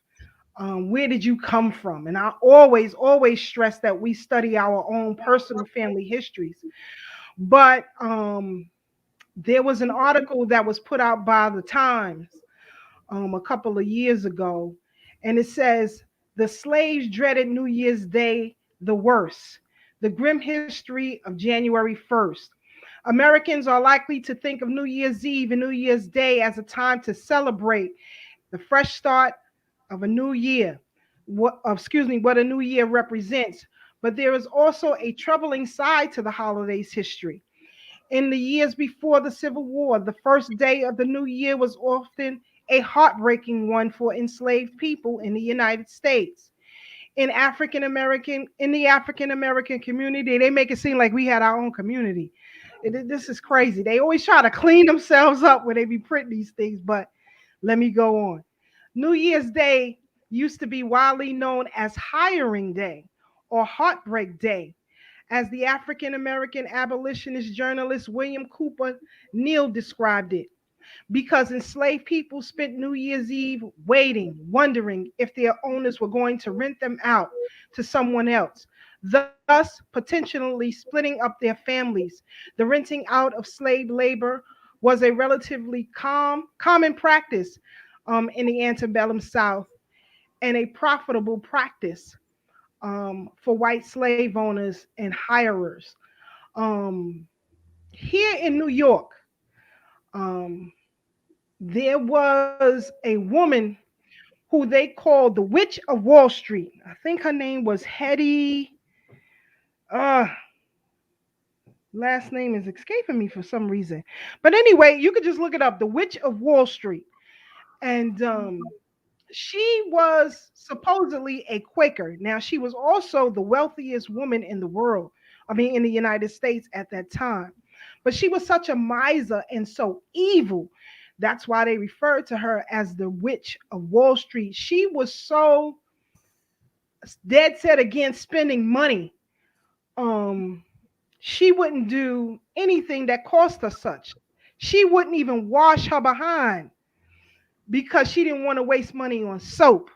When she would have her dresses cleaned, I believe she only cleaned like the bottom or the trim of the dresses that touched the ground because she didn't want to waste no water, And so it is reported that she had hired out enslaved Africans to work some of her property. And then she would stiff the slave owners that she, Oh yeah. rented our people from. That's how grimy she was. So, but yes, so this in our history, January 1st, shout out to Brother Belt. Um, he says, Heartbreak Day was January 1st when Eric Adams was let into the mayor office. I would agree with that, my brother. 150% on that one, my brother. You right and exact, Brother Belt. Shout out to you and Happy New Year to you as well. But when you get a chance, family, I want you to do your own reading on Heartbreak Day, January 1st, the history of African Americans, and just sit in silence. And that's another reason why I don't like to answer the phone on those days. I like to sit in silence and think, reflect. It's very, very important that we do that. So what are your thoughts, guys, on this Heartbreak Day or Hiring Day for enslaved Africans being split from their families? Well, as far as I'm concerned, I would say it's Revelations. Is everything's coming out? You can't. The veil has been lifted. You cannot contain the information anymore. Coincidentally, yesterday I put up a post of Bobby Hemmett's on my blog, and it's from 1996, and he was saying that around that time in the 90s, or maybe right around the time when we talking about when we refer to Dr. John Henrik Clarke in those times, up to the late 90s, that the white boy decided to let black people have the information that was hidden probably up to that point because nobody wanted it anyway. So, because we've been into this for so long, we probably think, well, we don't think that, but a lot of people on the outside think that there's millions of people coming to these things. And like Brother Ashe said earlier, It's the same faces most of the time. I come back to New York right now, I know I'd see at least 20 people I was seeing when I last was there. Looking the same. And that's a problem too, Yeah. because not to cut your wisdom, but that's a problem. This is why black organizations have died out. They don't know how to pass it on to the next generation. This whole dictatorship mindset seeps in. One of the things I used to lecture about is suffering from the identity of white aggression, because we seem to fall into the same traps over and over again. You get into a position of leadership, you know, the three of us, I can only speak for Tab, Ashe, and myself. We can't wait to pass it on to the next generation. You know what I'm saying? That's why we do what we do. We can't wait, but some people, and this is why these organizations fall, Brother Blak Smith. But Brother Tab, Brother Ashe, your thoughts? Well, for me, January 1st is my best friend Bush's birthday. Shout out to my dude, Ambush. What up, Bush? All right. But it's good that we know these things, that these things are revealed, like Brother Blak Smith said, because we were raised that January 1st was all about watch night, you know, and emancipation of the enslaved ancestors. And I think it's always important that we know both sides of the coins, because as we move forward, like we said, you know, these people, weapon of choice of this day and age is distractions and confusion. And they love to keep us confused. It's like when they always give us images of happy enslaved people during the days of Walt Disney and the likes, you know. And these are the horrors that many of us don't know. And in fact, with this, I'm just learning this today, you know, the horrors of what has happened. Do I doubt it? Of course not. Because I've read the book, The Bullwhip Days. It's a book called Bullwhip Days, The Slave Remembers. And there's another book, Narratives of the Life of a Slave. There's a few books that I have that's firsthand accounts by enslaved people. So I can see this happening, because if you understand that peculiar institution that they call slavery, we would understand how our folks didn't own themselves, and you know, and how people literally lost their families. Because when we talk about the emancipation, remember that was only the Confederate states, and it took a couple of years before the other states caught on. You know, so I think it's just a horrible thing. And I would tie this in before I pass the mic to Ashe. I would tie this into critical race theory. You and I, Sister Keisha, was watching that a couple of weeks ago. Watching about critical race theory. And I'm going to say this, what Malcolm has said, only a fool will let his enemy educate his children. See, me and Sister Tam and my brother Mike, who I just dropped off, you know, and a few of us others, we created Party, Parents Actively Reclaiming Their Youth, because we understood it's nobody's responsibility to teach our children our story but us. So as sure as people are fighting for critical race theory in these schools, we don't need them to validate us. We don't need them to tell us what we can and can't teach our children, or what we should and shouldn't teach our children. That's our responsibility. And as free thinkers, as free people, we shouldn't even be asking these people, could they teach our story to our children? Or is it all right if we teach our story to our children? And that goes for any teachers that's in the public school system. Any teacher that has access to our children, create a program outside the school and then teach the children. It's that simple. That's what I've done. I created a program outside the school. We didn't need the schools. But you know who our children heard from? Each other. We read books by Dr. Clarke, by the brother I killed that wrote the book From Niggas to Gods and African Woman Mother Civilization. We read books by Professor Anthony Browder, Now Valley's contribution to civilization, as well as the Browder Files. But then we didn't just read the books, have them read the books themselves. We took them to meet Professor Anthony Browder. They got to meet Dr. Umar Johnson before all the scandal and the muck fell on his name. They got to meet Ilyasa Shabazz and so many other people.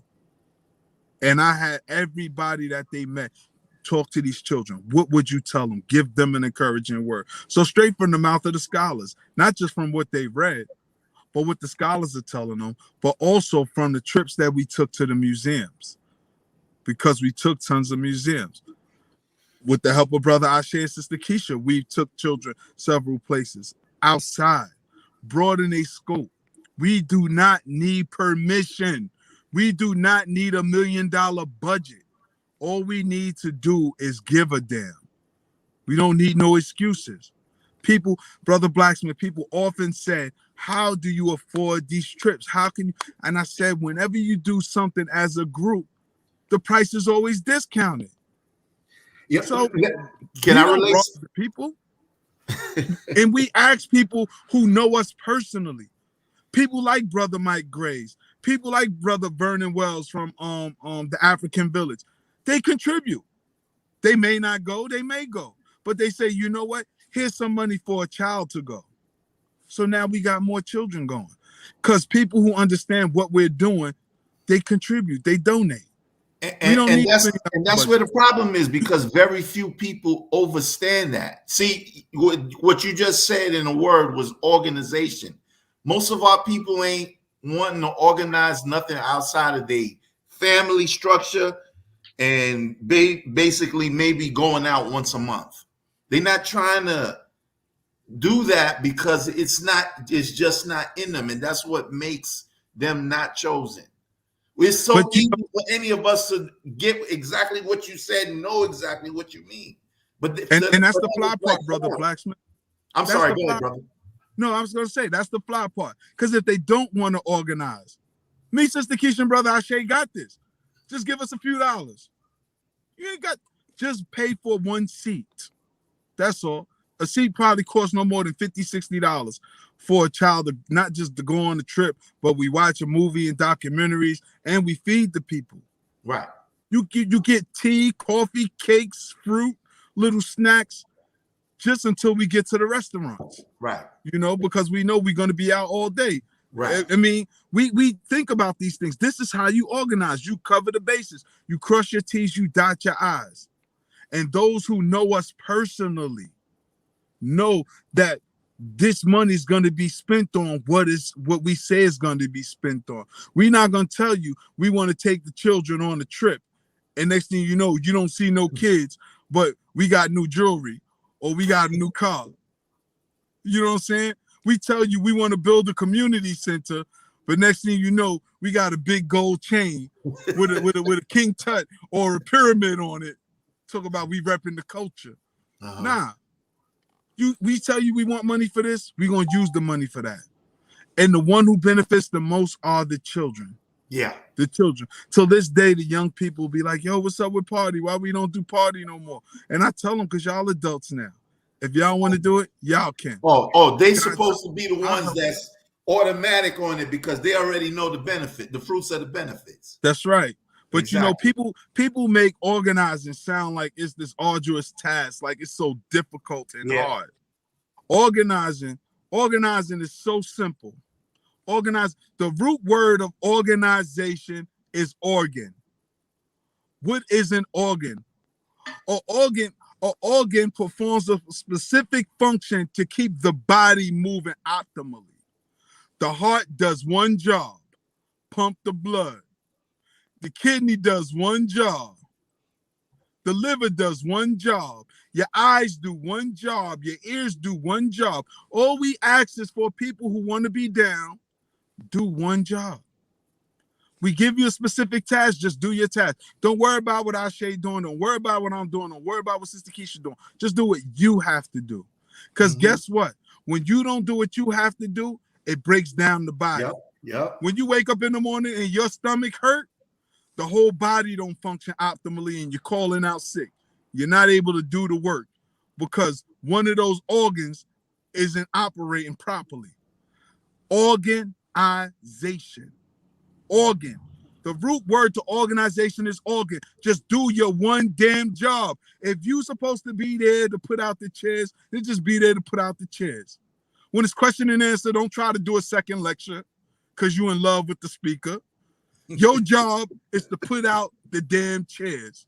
If somebody else's job is to put up the chairs, then please put up the damn chairs. It's that simple. We People wish, act brother. like organizing is so hard. And yo, it's funny you say that, brother Tad, because when we was with UAM and peace be upon James Bryson, he said, my job is to do these chairs. That's my job. I'm doing that. He wasn't doing that. That's it. I'm doing the chairs. But you can't not at the door. He's not collecting money. The job is the chairs. That's it. Hey, James, turn that light off. Nah, I ain't doing that. And check it out, Blak Smith. That's a very important job because if it ain't no chairs, where everybody gonna sit? So nobody has a little job. Yeah. Everybody's job is important. Oh man, I agree. That is crazy. He's crazy. That's my brother, though. That's my brother. But it's the truth. And you're right. You're right. You're complicated. Right. The truth is not. If you gotta open the joint, that's not a hard job. Just make sure the place is open by 6. Guess what happened if you don't do your job? Ain't nobody getting in. Everybody be standing there. Brother Lennar said the same 6:30 in a snow blizzard. Get up and break down. That's it. Right. That's it. That's it. And that's part of organizing. That's it. You got one job, do it. That's it. Agreed. And we act like organizing is so hard. We act like and that's why, because everybody wants the notoriety. And that's the sad part. Everybody wants to be the star of the show. But guess what? If you do your job properly, you will be the star of the show. Do your job to your best ability. That's it. You know, I've been in several organizations and people were wondering, how did I get into leadership? And I was told that they said, Brother Tad, you know why? They said, because when you came to this organization, first thing you said, what can I do to help? I asked you, could you be here early to set up the chairs? You did it with no problem. I asked you, could you stay late and help clean up? You said, sure. This person said, we had people come into this organization for years. They come in late. They want to give second lectures after the speaker done spoke, and then they want to be the first ones out. Don't want to put up a chair, don't want to help clean up, but they always want to talk about they part of this organization. And it's very important. The work is necessary. The work ain't writing the books. The work ain't doing the lectures. The work is whatever needs to be done. Yes, sir. And that's how we move forward as a community. Yes, sir. That right there. It's nobody's coming out the sky. Nobody's coming through the ground. It's us four here. The people that are listening. The people that are tuned in. That's the organization. Everybody tuned in is doing their part just by supporting, getting our views up, sharing it, like it. It's that simple. It's not that hard. But I'm gonna step off my soapbox again. Yes, indeed, brother. And I know we getting down to the wire, so I'm gonna skip Ghislaine Maxwell because that's a whole thing we have to unravel. And I hope you be back next week, Blak Smith, because we got to deal with Ghislaine. But Keisha, you speeding? Can I get my little? No, I'm not gonna go past you. I just want to let the people know that we won't be doing that tonight. Go ahead, brother Ashe. Thank you. Yes. It's just dope, you know, how we always come full circle with these conversations, you know, because Keisha started this by talking about, you know, the New Year's Day, you know, and the tragedy of that when it comes to the slaves. You know, Keisha is always known to dig up something and educate us on things that we never even heard of before. Okay. You know what I'm saying? But in a sense of like that history with families being broken up and coming full circle again with what Tad is saying about children, right? Both of them go right together because just the day before yesterday, right here in Brooklyn, 17 young kids was caught in a sweep, an indictment. 17 young gang members. I'm talking about 16, 15-year-olds. That young, maybe even 14-year-olds. 17 young teenagers, a part of this gang. I think it was called YPF, which was 3 different gangs. Yeah, they consolidated so they could get more turf. The P stands for picking, and the other one stands for something else. But it's a Brooklyn gang. 17 From teenagers. Keisha Projects. From Sister Keisha Projects. I don't know nothing. Go ahead, Tad. 17 children.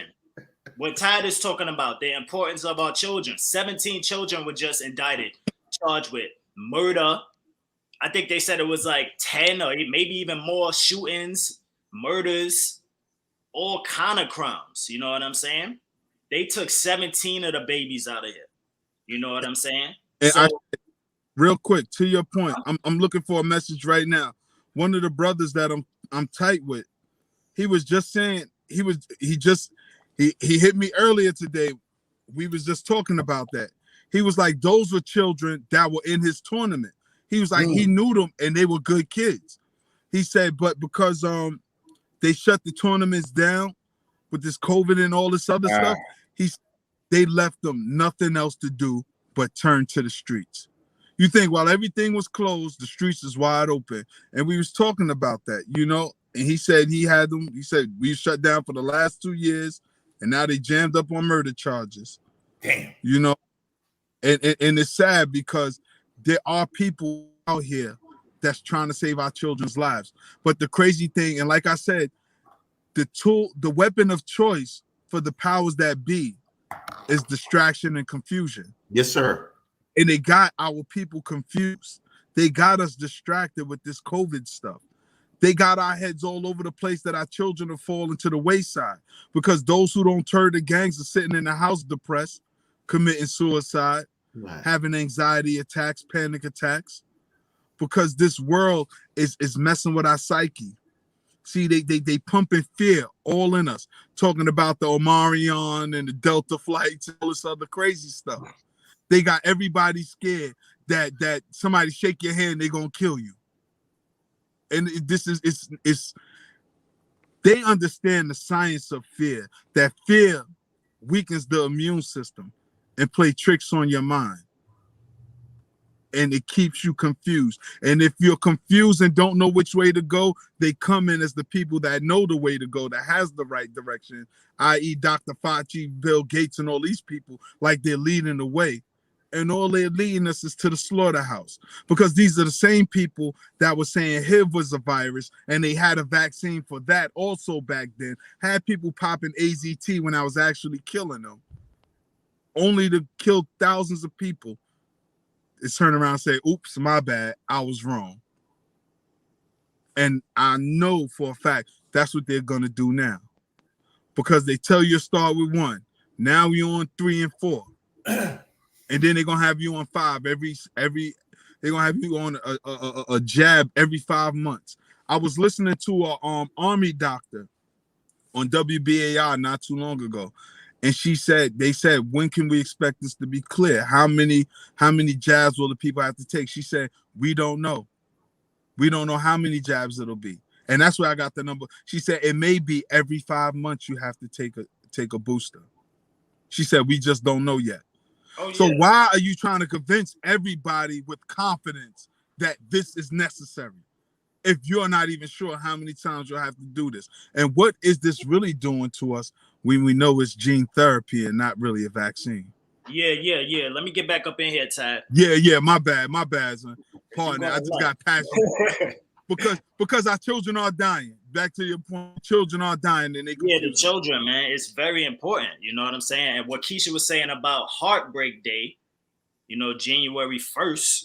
I mean, it's the same thing. It's like the family is getting broken apart, whichever way you want to look at it. You know what I'm saying? Whether we being stripped, you know, mothers being separated from children, or children just being murdered now today in this day and age. So it's the same thing. But when Keisha brought up Heartbreak Day and educated us on that, it really just reminds me of Black Friday. You know how Black Friday, they say, because remember, slavery was a business. They didn't give a damn. They didn't look at us as human beings or none of that. We was literally product for them or services for them or whatever you want to call it. Shadow. You know? Yeah. So, you know, when it comes to that, it's like, if you think about Black Friday, what is Black Friday? You know, when you're talking about business and Black Friday is the day they call it Black Friday is because when all the businesses are in the red, meaning they not making money or they spent more money than they made, they in the red, they not in the green. They do all of the sales to make more money so that they could come out of the red and go into the black. That's what Black Friday on a business level, the definition of it is. Mm-hmm. So when you're talking about Heartbreak Day, New Year's Day, that's the Black Friday when it come to chattel slavery. Because they was breaking families up, sending them to different plantations, making money here and there. You know what I'm saying? That's all it was about to them, you know? So they was doing this from a business standpoint. They didn't give a damn about the family. So that, to me, that's nothing like, it's the same thing like a Black Friday. These devils on the plantations was trying to make their money back. You know what I'm saying? So it's very important that we know our history and things of that nature. But, you know, on the other end of the spectrum, it was also called Freedom Day, the same exact day, like Taz said, watch out day or whatever you called it, watch day, night watch day. You know, they also called it Freedom Day, and that's because a lot of the African American churches, like the Christians back in the days, they would actually hold a ceremony over New Year's Eve and at nighttime into the morning to celebrate and recognize the Emancipation Proclamation. You know, so a lot of Christians, y'all might not even know that history.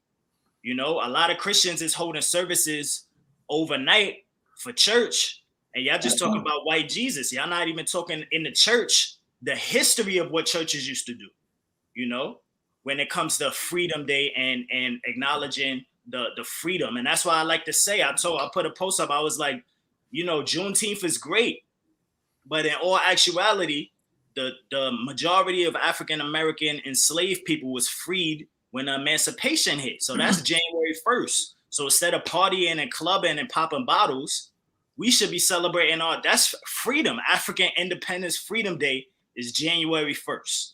You know what I'm saying? Not to mention so many other nations, African nations. I believe Sudan gained their freedom from the British on January 1st. Cameroon, so many other African nations gained their freedom, and we'd be remiss if we didn't talk about Haiti, January 1st. You know what I'm saying? So it's both ends of the spectrum. You know, Heartbreak Day is wretched, it's terrible, you know. But at the end of the day, we gotta have that faith. Kwanzaa, New Year's Day, once again, is faith. We forget about that as well. You know what I'm saying? How many of us, even if you don't celebrate Kwanzaa, just sit back and reflect on having faith and what it means? And, you know, a lot of our scholars told us that faith is not even a good enough word. We use in a dog language as English, but as Africans, it's not even about faith. It's about knowing. You know what I'm saying? It's about knowing what you are and what your ability and what your capability is. You know, but for lack of a better word, we use the word faith, or you could say Imani, as the Kwanzaa Day. You know, so these are things that we all have to reflect on, and this is why December 1st and New Year's Eve is a very spiritual day for us. So instead of New Year, it's Freedom Day or Heartbreak Day. We need to be paying attention to this stuff, family. So, I mean, I know we got a couple minutes left. You know, anything y'all want to touch on before we get up out of here? Yeah, what I want to say is I'm sorry, Keisha, go ahead. You go, Keisha. You go. We're gonna do that as we close out. I'm gonna show you how you can take hundreds, at least 50,000 courses available at accredited colleges and universities for free. But I wanted to tap onto what Brother Tad said about this, and Brother Ashe said about this roundup of our young brothers and sisters, and I attribute it to all of you who voted Eric Adams into office. Oh yeah, it is his police commissioner. What's her name? Keisha Sewell. What did she say? She was going to reenact broken windows. That's what she said. She was going to reenact the broken windows policy, but it'll be a little bit different than when they was under what's his face. Are you crazy? No, but Keisha, did you see the video? Did you see the video with Eric Adams? Where he specifically said he was getting interviewed. I don't know if it was ABC or whatever, but he was getting interviewed and he specifically said that's their goal. They're gonna target gangs. So this is just the beginning. They're gonna target a whole bunch of gangs. He's talking about cleaning up the city, and of course he's talking about our children. Instead of targeting them to heal them or to help them or to provide access to something that could show them a different light, they putting targets on their back literally for the prison system or to shoot their ass down and kill them. You know what I'm saying? So when Eric Adams made that statement, look, it's a video you can watch. He said it out of his mouth that they're going to target gangs. This 17 indictment with these 17 teens, that's just the beginning. It's going to continue, and the whole year is going. That's what Eric Adams is coming in to do, to rally up all of these youth and put them in jail instead of helping them. You know what I'm saying? And that's time and time again is what we hear. It's like they make it seem like they're doing a good thing. When white people hear that, that's a key word for them. That's a dog whistle for them. They like, oh, okay, we got a good one. Eric Adams, you dark skinned, yeah, but you showing us that we got a good one with you. Okay, we could trust you. We could put you to work for us. You know what I'm saying? So that's just code word and language when he starts saying that ABC. But listen, family, it's gonna be a real crazy year with this new mayor. And we definitely got to make sure that, like Tad said, we putting our children first and prioritizing bettering them, not turning the nose up and making it seem like, oh, we can't go out on a limb and help them or educate them and things of that nature, because they're about to get caught up for real. It's about to be a lot worse. And I think what's crazy is that it's all part of the plan, because as they talk about closing Rikers Island, I don't know if y'all familiar that they're talking about housing the criminals in special housing units. They look like regular apartment buildings, but they will be prisons. They'll be jails. And that's what they're using our children for, that cannon fodder, to fill up these new jails that they're making, because they keep talking about shutting down Rikers Island, which they're doing. They're slowly phasing it out. But then do what? Where all of these people that they're talking about rounding up and being tough on crime? Because something's telling me, because I already seen that they're using buildings, look like regular buildings, but they're going to be jails. Hey, and Tad, they're going to turn Rikers Island. Do you know that precinct? Do you know that precinct? Like it's on 148th and 8th, somewhere up that way in Harlem? Yeah. That's the first one. They did that in the 90s. Okay. Yeah, they put that together when I was living up in Harlem. And everybody used to, people that didn't know used to be like, that's going to be a jail? Yeah, because if you get arrested in that area and you don't have warrants and all that, you're just going to get out real quick. They, instead of taking you all the way downtown, they just put you there. And then you do your 2 or 3 days, and then you see a judge, and they let you out, or you go to Rikers. Oh, so that's like the bookends. Yeah.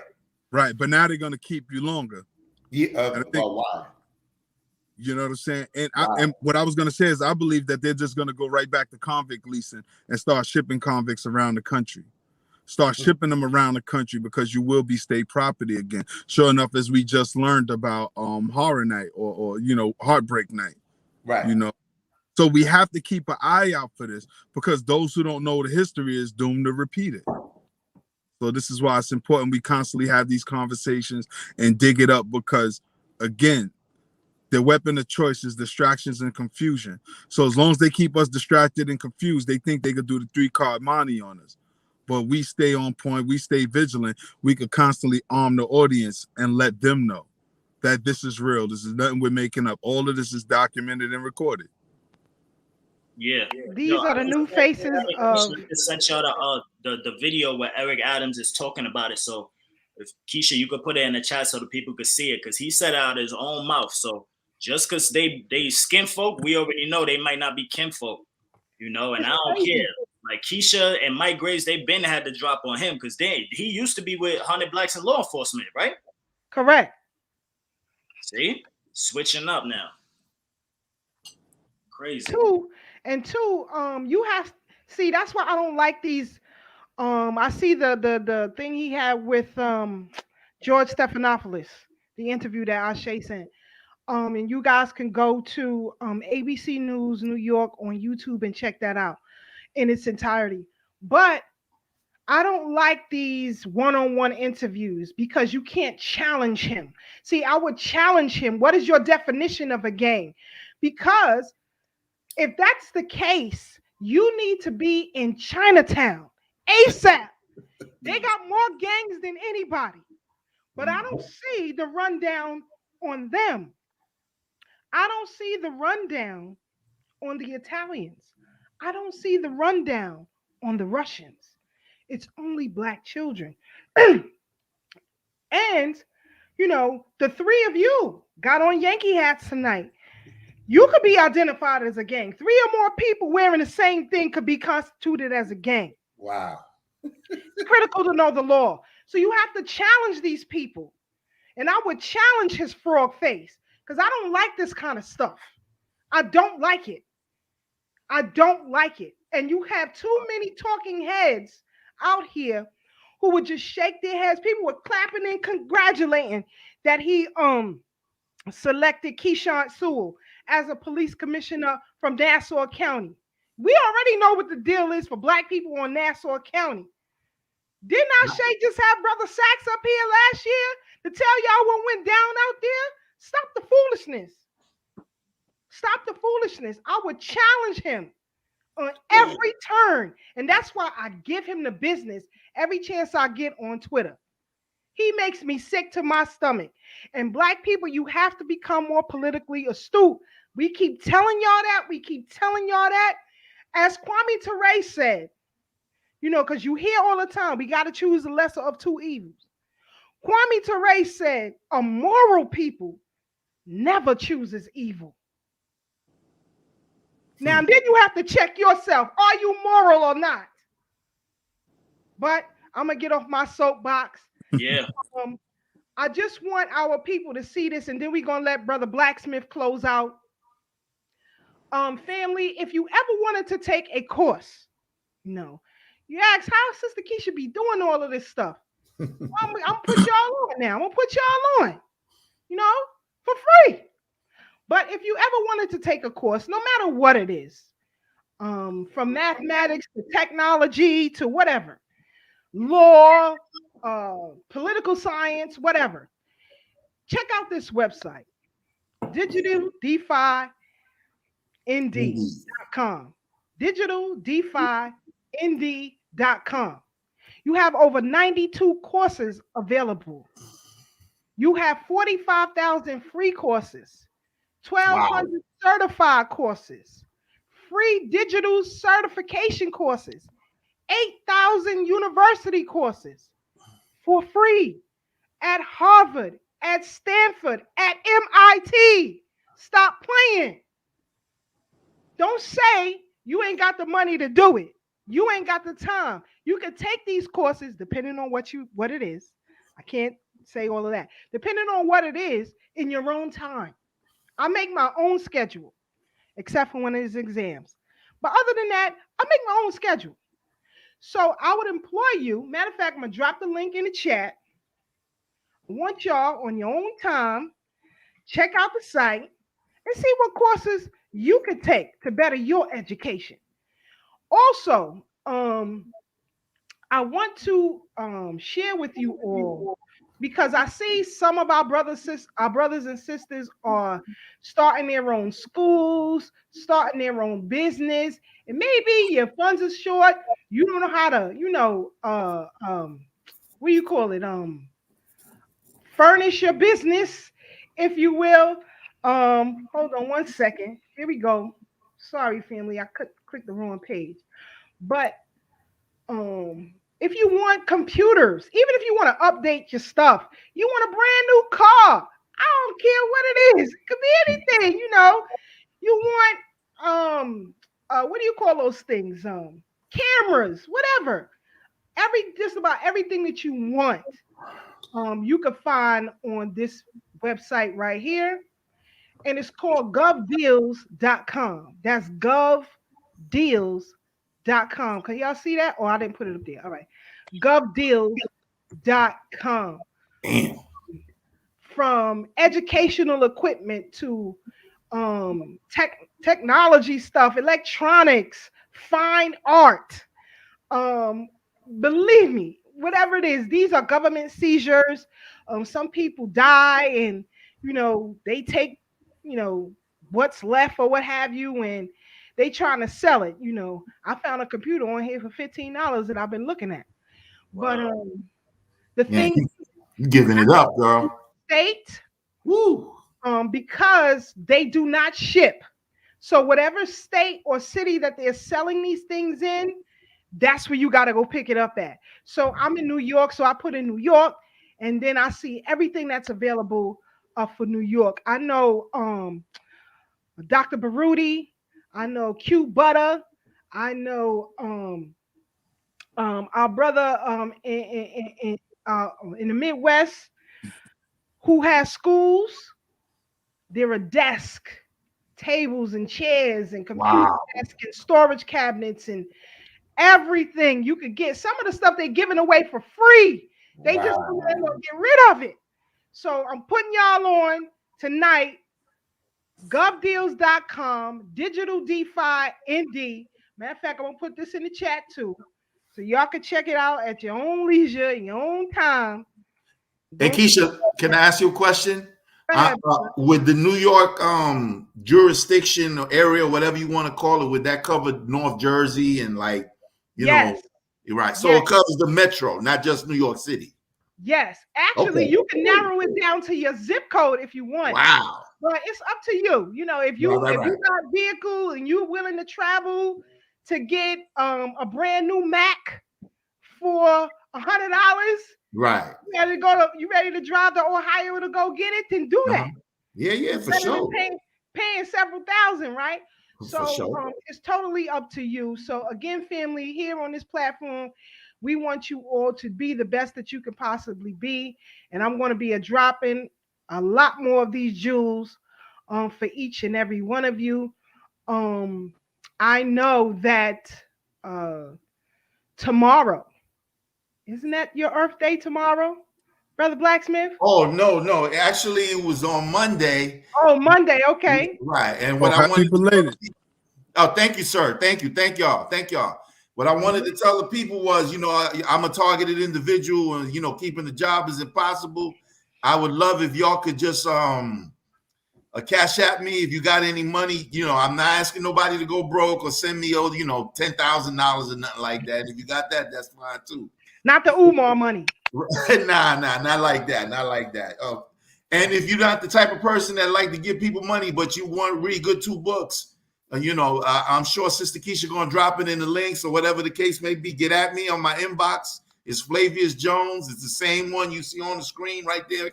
Keisha just put up, and you know, inbox me on Facebook, and then you know we can talk the particulars. Or if you just want to send me something for the love on Cash App, you can do that on Flavius Jones. Excuse me, $ Flavius Jones, just as it is on the screen.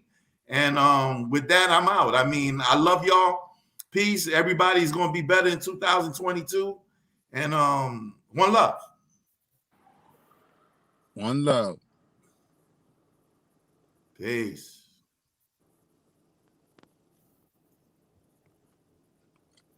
All right. So it is that time.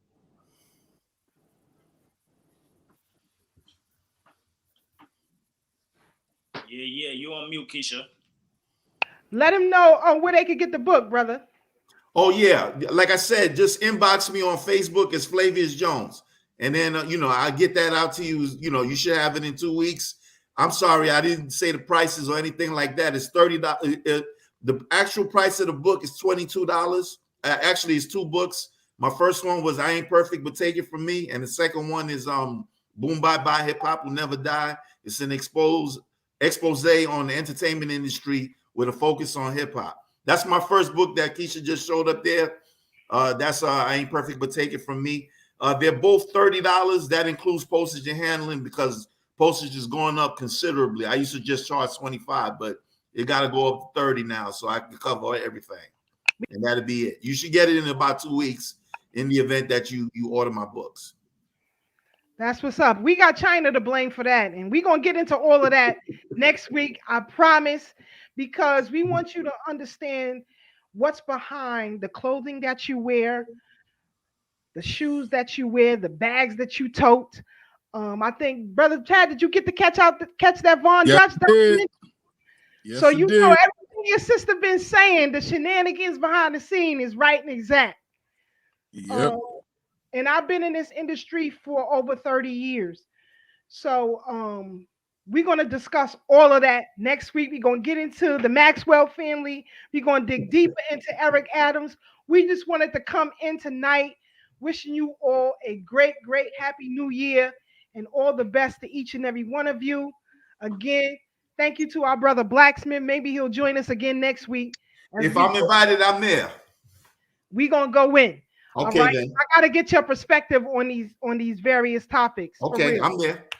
All right, y'all heard it right here first. So, brother Ashe, your final and closing thoughts, my brother. Oh, let's do this the right way. Tag go first. There you go. Thanks for the check. Well, family, want to thank y'all for joining us for the new year. You know, we definitely want to thank our brother Blak for coming through again, gracing us with his presence and knowledge. Want to thank y'all for coming back, rocking with us thus far. And of course, we definitely look to improve, and grow this platform. So hopefully you are inspired by some of the things you heard tonight. It's your turn to go out and inspire others. So y'all stay up, stay blessed, stay true. And remember, no matter how hard things may seem right now, there's always better days ahead. And tomorrow's my Earth Day too. So y'all can hit my Cash App too. You know what I'm saying? That's right. $ Tag Cromwell. Hallelujah, holla back. Hey, Tad, don't send me nothing and we even.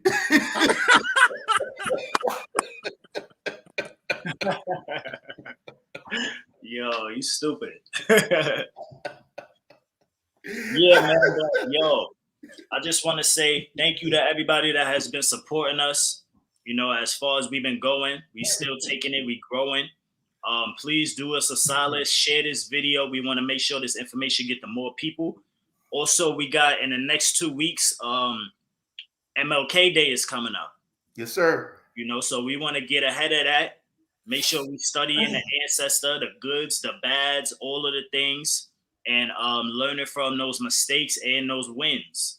You know, that's coming up in about, I think it's the 17th is the MLK Day. So that's coming up. So we're going to do something on that as well. But yeah, y'all know how we give it up. Please share the video. We're going to come and bring some more powerful shows. Of course, we can have some powerful guests as well on the show this year. But bigger and better things, family. We setting goals. We growing, and we want y'all to grow with us, family. You know what I'm saying? So this is what it's all about. You saw Keisha shared a whole bunch of links and, you know, gave you access. Now it's your turn to use it. We could bring y'all to the well, to the lake. We can't make you drink. You know what I'm saying? It's up to y'all. We telling y'all, we about growing, having goals for ourselves, and being better and being happy Africans, family. So utilize this information, utilize this wisdom and the access to all the things that we present to y'all. And please make sure y'all share it. Pay it forward, family. It's your brother Ashe SJ signing out. Always remember, true courage is knowing how to suffer. The battlefield is where you stand. Sister Keisha. Yep. I kudo what my brother's saying. Y'all stay black. Y'all stay strong. Check out these web links that are in the chat at your own leisure. I'm guarantee you. Sister Farnessa, the next is finances. You know how we do. I'm about to go in, but this constitutional law stuff is no joke. So I gotta stay focused on that. I don't believe in failing. You know, if I did one, I could do this one for real. So check that out. Also, if you want some sweet deals, you're looking for a new vehicle, whatever. I'm telling you, govdeals.com. I'm about to take a ride. I ain't taking no government deal. I don't know. I'm taking the deal, as Dr. Clarke said. Hey, she's snitching. She's snitching. Dr. Clarke said, take everything they give you and then use it against them. 100. So I might have to take a ride out there. But use these to your advantages if you can, if it's helpful for you. And then we'll see you again back here on the Brooklyn Bridge next Thursday. We out, y'all. Good night. Peace.